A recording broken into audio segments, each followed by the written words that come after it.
She wasn't acting suspicious in any big, obvious way, but it was the little things that didn't sit right. And then, out of nowhere, she brought up our finances. We were having dinner one night, just a normal weekday meal. We were sitting there chatting about random stuff, her work, a new show she wanted to watch, when she said, "You know, we should really organize all our financial stuff," flashing her most innocent smile. It was such a left field comment that I just stared at her for a second. "What do you mean?" I asked. She shrugged. "I just think we should have everything in one place. You know, like all our account info, passwords, documents, that kind of thing, just in case of emergency." I didn't know what to say. This wasn't something we'd ever talked about before, and the timing felt weird, considering everything else I'd noted. "What kind of emergencies?" I asked, trying to keep my tone casual. She shrugged again. "It's just smart, isn't it?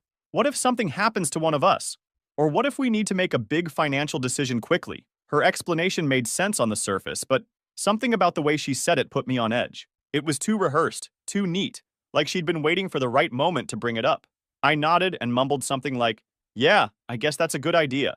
But inside, alarm bells were going off. Why now?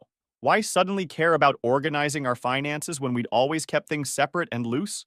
That night, my mind kept replaying her comment over and over, trying to piece together what it could mean.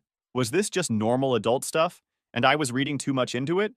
But then I thought about the phone calls, the conversation I'd overheard at the cafe, and how distant she'd been lately. It all started to add up, and I didn't like the picture it was painting. Until then, I didn't do anything about it. A couple of days later, she brought it up again. We were in the kitchen.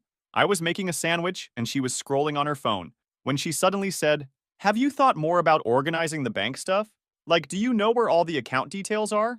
I put down the knife and turned to face her. "Okay, what's going on?" I asked, trying to keep my tone light but firm. "You've been bringing up the finances a lot lately.